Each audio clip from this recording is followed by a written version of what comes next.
আসসালামু আলাইকুম। মেহেদী হাসান খান সবাইকে আমন্ত্রণ জানাচ্ছি মাই টিভি সংবাদে। আর শুরুতে উপস্থাপন করছি সংবাদ শিরোনাম। মৌসুমের প্রথম ভারী বর্ষণে রাজধানীতে জলাবদ্ধতা ও যানজট, নাকাল নগরবাসী ব্যবস্থা গ্রহণের আশ্বাস মেয়র আতিকুল ইসলামের। দেশে করোনায় আরও 41 জনের মৃত্যু, শনাক্ত 1765 জন। ফাইজারের টিকা আসায় জনমনে স্বস্তি, চীনেরটা আসলেই দেয়া শুরু হবে। কাল বসছে সংসদের অধিবেশন, বৃহস্পতিবার বাজেট পেশ। অর্থনীতি সমিতির 17,38,716 কোটি টাকার বিকল্প বাজেট। পরিবেশ ছাড়পত্র বিলম্ব হলে অপেক্ষা না করে কাজ শুরু করার নির্দেশ প্রধানমন্ত্রীর।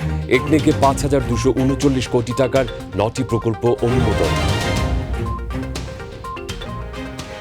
বলছিলাম সংবাদ শিরোনাম। সংবাদ এছাড়াও থাকছে মাই টিভি মঙ্গলবারের বিশেষ আয়োজন মাইটেক।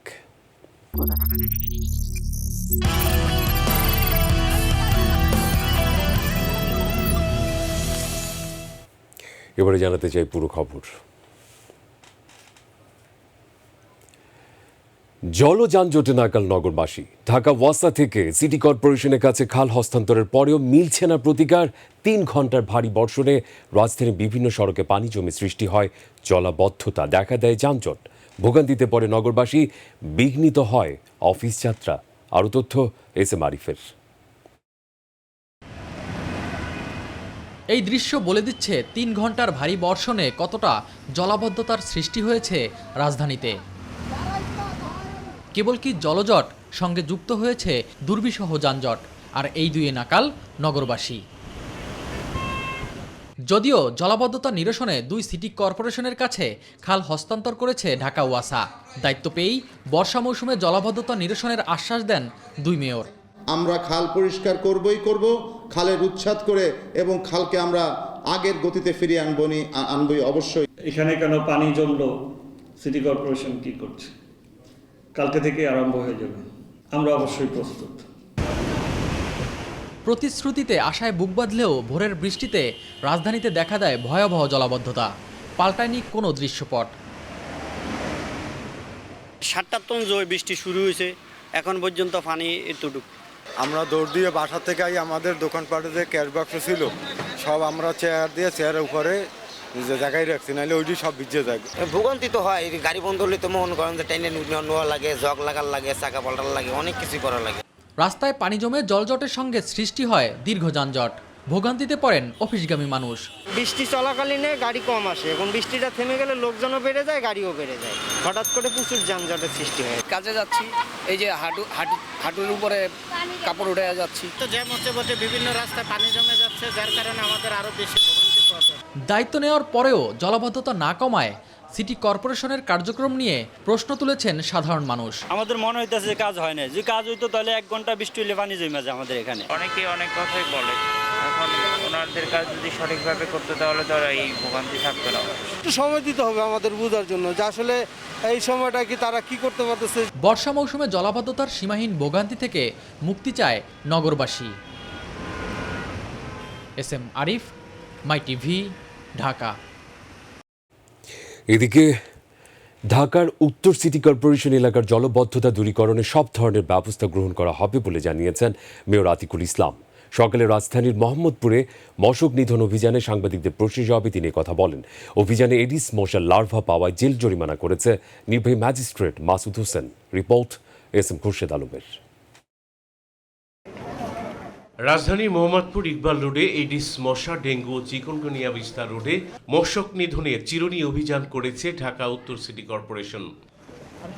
অভিযান কার্যক্রম পরিদর্শন করে সাংবাদিকদের সঙ্গে কথা বলেন মেয়র। এ সময় এডিস মশার যেন জন্ম না হয়, এই জন্য নগরবাসীকে নিজ দায়িত্বে নিজেদের বাড়ি ও বাড়ির আশেপাশে পরিষ্কার করার কথা বলেন। এলাকার দায়িত্ব আপনাদেরকে নিতে হবে, আপনার বাসার ভিতরে দায়িত্ব আপনাকে নিতে হবে। আজকে আপনাদেরকে যার বাড়ির আঙ্গিনা কিন্তু তাকে পরিষ্কার করতে হবে। উত্তর সিটি কর্পোরেশন এলাকার জলাবদ্ধতা বিষয়ে সাংবাদিকদের প্রশ্নের জবাব দেন আতিকুল ইসলাম। এটি কিন্তু অত্যন্ত গুরুত্বপূর্ণ। পানিটা কিন্তু যাবে হলো আমাদের যেখানে রিটেনশন পন্ড আছে। আপনারাই দেখেছেন কল্যাণপুর ক খ গ ঘ ম 6টি খালের মধ্যে যে রিটেনশন পন্ডে যেখানে পানিটা যাবে ডাউন স্ট্রিমে, সে ডাউন স্ট্রিমে কিন্তু পানি আসতে পারছে না, কারণ আপ স্ট্রিমে সকল জায়গা কিন্তু দখল হয়ে গিয়েছে। এই ঢাকা শহরে খাল দূষণ এবং খাল দখল। এটি একদিনে সম্ভব না, কিন্তু একটু বলতে পারি আমাদের চেষ্টার কোনো ত্রুটি থাকবে না। অভিযানে মশার লার্ভা পাওয়ায় একটি আবাসন কোম্পানি ও চিত্রনায়ক অনন্ত জলিলের নির্মাণাধীন বাড়ির প্রকৌশলীকে শাস্তি প্রদান করেন নির্বাহী ম্যাজিস্ট্রেট। এখানকার যিনি সাইট ইঞ্জিনিয়ার আছেন, কেয়ারটেকার আছেন, যিনি দায়িত্বে আছেন, ওনাকে আমরা 6 মাসের বিনাশ্রম কারাদণ্ড দেওয়ার সিদ্ধান্ত নিয়েছি। SM খোরশেদ আলম, মাই টিভি, ঢাকা। করোনা পরিস্থিতি। দেশে একদিনে করোনায় আরও 41 জনের মৃত্যু হয়েছে। নতুন করে সংক্রমণ ধরা পড়েছে আরও 1765 জনের। দৈনিক শনাক্ত মৃত্যুর এই সংখ্যা 3 সপ্তাহের মধ্যে সর্বোচ্চ। এর আগে 6 মে 1822 জন আক্রান্ত হয়, আর একদিনে 56 জনের মৃত্যুর খবর এসেছিল 9 মে। কয়েকদিন ধরে সংক্রমণ মৃত্যুর সংখ্যা কিছুটা কম থাকলেও আবার তা বাড়তে শুরু করেছে। স্বাস্থ্য অধিদপ্তর জানিয়েছে গত 24 ঘন্টায় নতুন আক্রান্তদের নিয়ে দেশে মোট শনাক্ত রোগীর সংখ্যা 8,02,305 জন, আর মৃতের সংখ্যা বেড়ে দাঁড়ালো 12,660 জনে। গত 24 ঘন্টায় 18,250 জনের নমুনা পরীক্ষা হয়েছে। পরীক্ষার তুলনায় শনাক্তের হার 9.67%।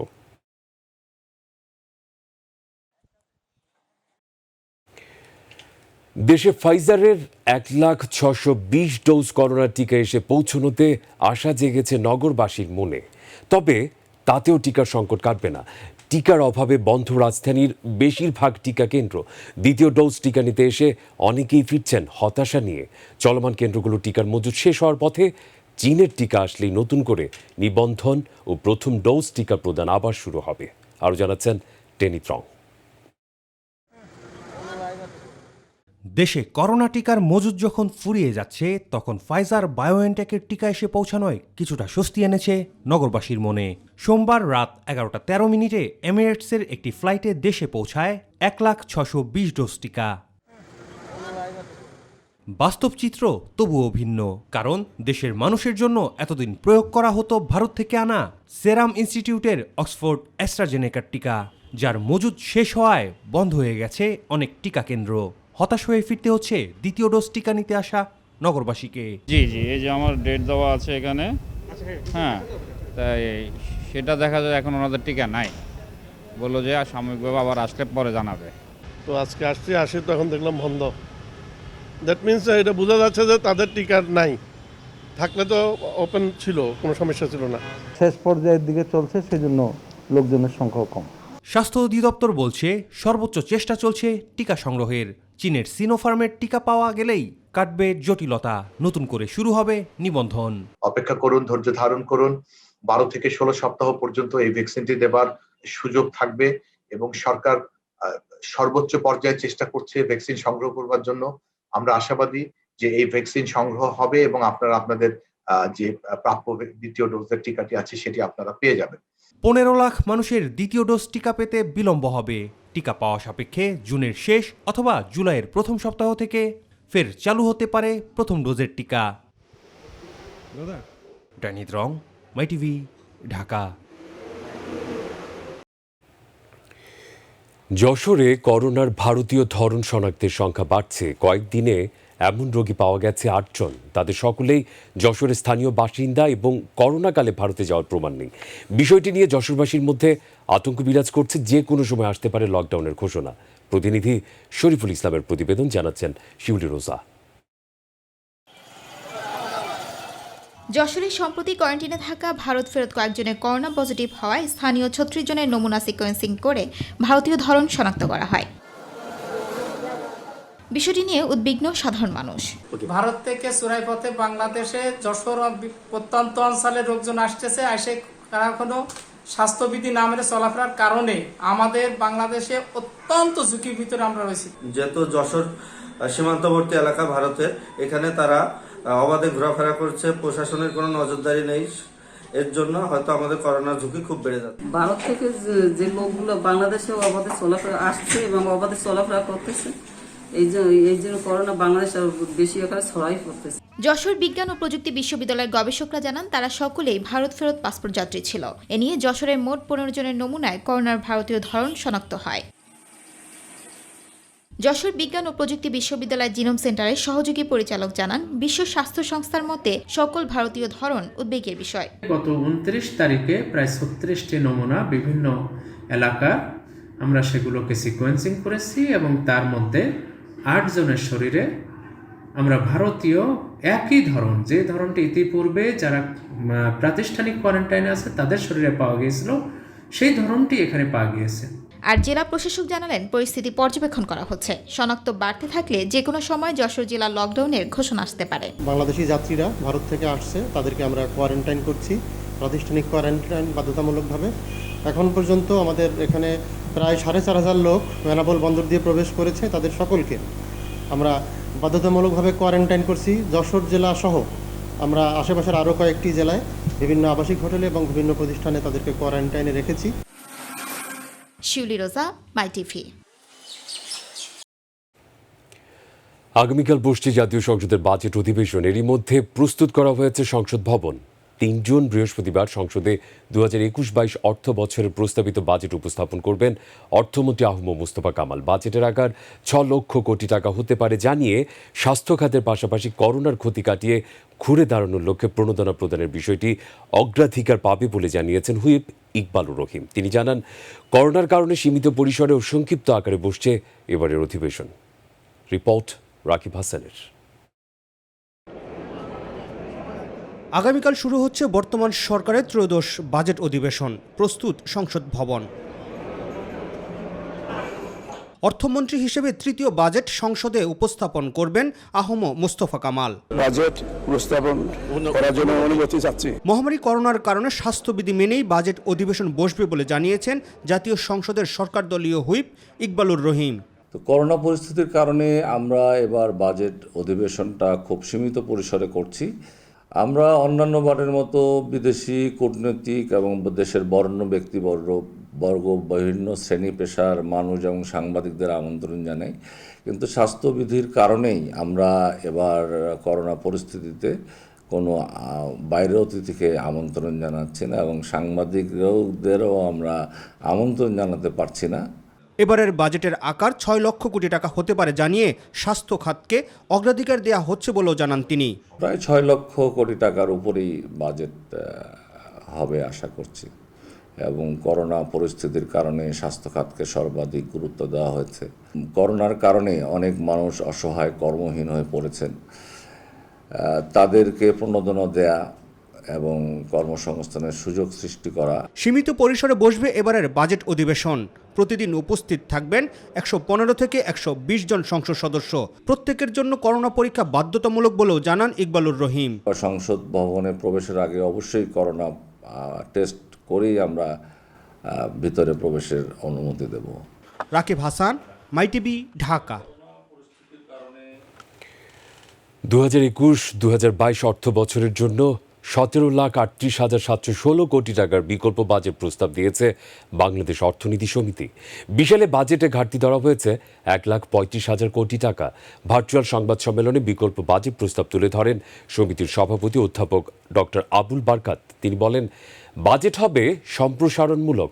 এই বাজেট সরকারি যে বাজেট চলছে তার তুলনায় 3.06 গুণ বেশি। তিনি বলেন, বিকল্প বাজেটের রাজস্ব আয় ধরা হয়েছে 16,03,716 কোটি টাকা। বাজেটের 92.20% যোগান দেবে রাজস্ব খাত। এর মধ্যে 79% হবে প্রত্যক্ষ কর আর বাকি 21% পরোক্ষ কর।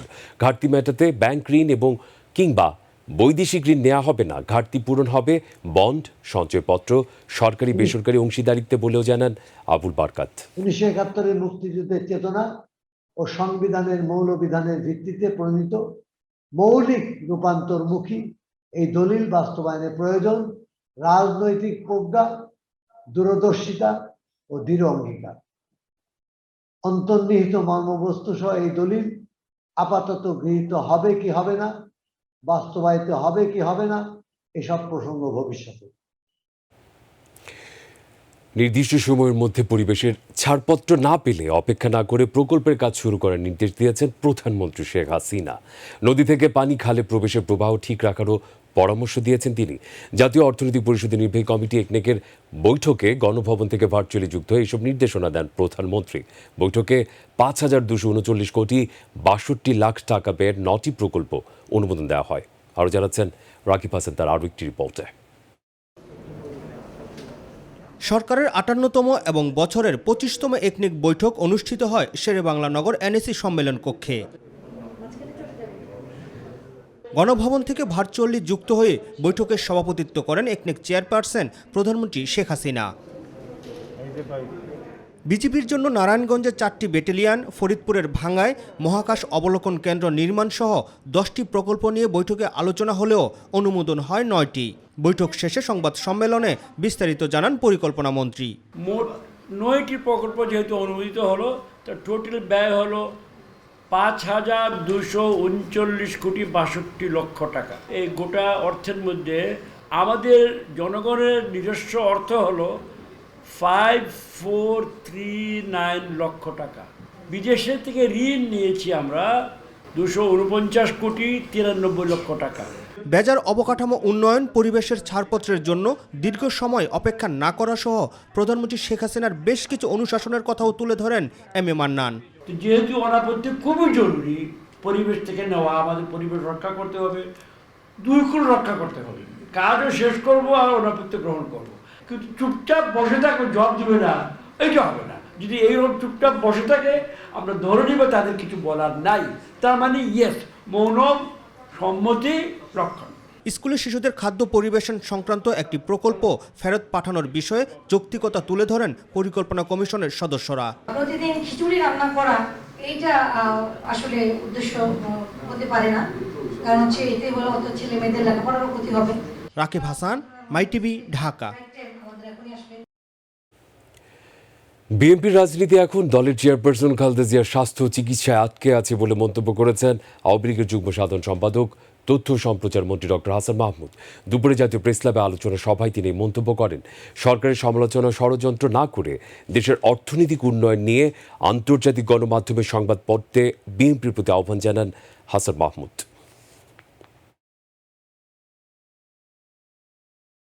এই যে উন্নয়ন, এই যে অগ্রগতি, এগুলো অনেকে দেখেও দেখে না, বুঝেও বুঝে না। তাদের রাজনীতিটা শুধু বেগম খালেদা জিয়ার স্বাস্থ্যের মধ্যে আটকে আছে এবং বেগম খালেদা জিয়ার স্বাস্থ্য নিয়েই তারা সবসময় চিন্তিত। তাদের পুরো রাজনীতিটা বেগম খালেদা জিয়ার স্বাস্থ্য নিয়ে আবর্তিত হচ্ছে। দেশের মানুষের স্বাস্থ্য কিংবা দেশের মানুষের উন্নয়ন অগ্রগতি নিয়ে তারা কোনোভাবেই চিন্তিত বলে মনে হয় না। সরকার জনবিচ্ছিন্ন হয়ে রাজনৈতিক দেউলিয়া হয়ে গেছে বলে মন্তব্য করেছেন বিএনপি মহাসচিব মির্জা ফখরুল ইসলাম আলমগীর। প্রয়াত রাষ্ট্রপতি জিয়াউর রহমানের 40তম শাহাদাত বার্ষিকী উপলক্ষে রাজধানীর সুপ্রিম কোর্ট বার মিলনায়তনে স্বেচ্ছাসেবক দলের আলোচনা সভায় তিনি মন্তব্য করেন, সুচিকিৎসার প্রয়োজন হলেও সরকার খালেদা জিয়াকে বিদেশে গিয়ে চিকিৎসার সুযোগ দিচ্ছে না বলে অভিযোগ করেন বিএনপির মহাসচিব। খালেদা জিয়ার সাথে এদেশের গণতন্ত্র এখন কারাগারে বলেও মন্তব্য করেন মির্জা ফখরুল। হাসপাতালে অত্যন্ত অসুস্থ অবস্থায় আছেন এবং এই সরকার কত বড় প্রতিহিংসা পরায়ণ এবং কত তারা যে তাদের পায়ের নিচে মাটি নেই, যে তারা আজকে দেশে বেগম খালেদা জিয়ার সুচিকিৎসার জন্য ডাক্তাররা পরামর্শ দিচ্ছে যে বাইরে নিয়ে যাও, কিন্তু তারা বাইরে যেতে দিচ্ছে না। এটা হচ্ছে তাদের দুর্বলতা, তাদের রাজনীতিতে যে দেউলিয়াপনা, জনগণের সঙ্গে যে বিচ্ছিন্নতা, তারই প্রমাণ। রাজধানীর মহাখালীর আমতলীর মসজিদ গলি থেকে ড্রামের ভেতরে বস্তাবন্দি খণ্ডিত মরদেহের পরিচয় শনাক্ত ওই ঘটনায় একজনকে গ্রেপ্তার করেছে গোয়েন্দা পুলিশ। দুপুরে সংবাদ সম্মেলনে ডিবির যুগ্ম কমিশনার হারুনুর রশিদ জানান, নিহত ব্যক্তির নাম ময়না মিয়া, বাড়ি কিশোরগঞ্জে। ময়না মিয়ার প্রথম স্ত্রী ফাতেমা আক্তার পারিবারিক কলহের জের ধরে তাকে হত্যা করেছে। ফাতেমাকে গ্রেপ্তার করেছে ডিবির গুলশান বিভাগ। হারুনুর রশিদ জানান, হত্যার পর ময়না মিয়ার মরদেহ গুম করতেই কয়েক খণ্ড করে রাজধানীর মহাখালী ও বনানীতে ফেলে দেন ফাতেমা আক্তার।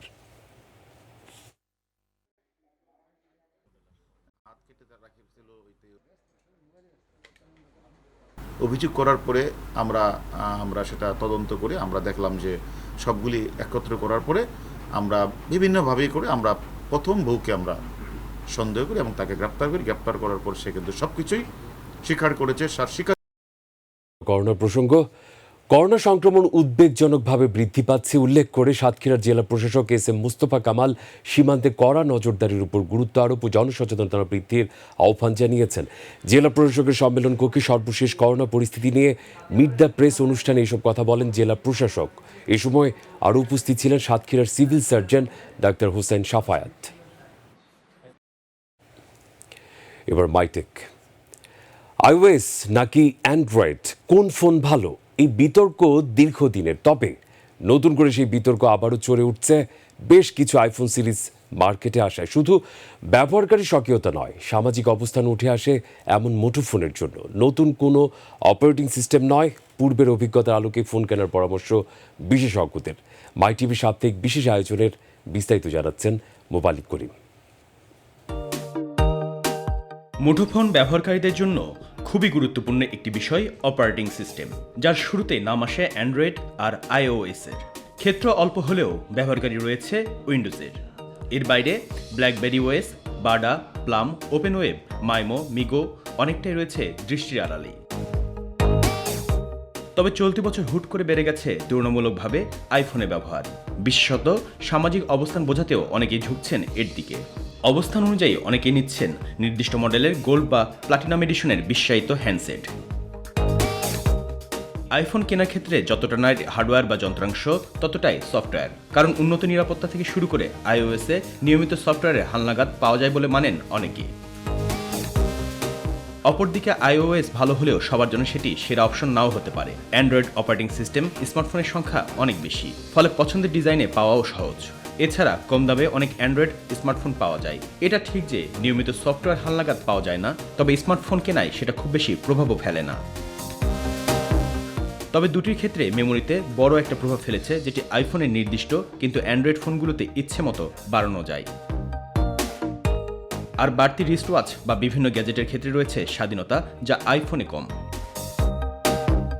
তবে মূল তর্কের জায়গাটা বেঁধেছে তথ্য নিরাপত্তার ক্ষেত্রে, যেখানে বরাবরই এগিয়ে আইওএস। তবে এই দুই অপারেটিং সিস্টেমের লড়াইয়ে ব্যবহারকারীর অভিজ্ঞতাতেই নির্ভর করছে সবকিছু। মোবালিক করিম, মাই টিভি, ঢাকা। দর্শক, এই ছিল এখনকার সংবাদে। পরবর্তী সংবাদ রাত 9:30 দেখার আমন্ত্রণ জানিয়ে বিদায় নিচ্ছি। মেহেদী হাসান খান। আল্লাহ হাফেজ।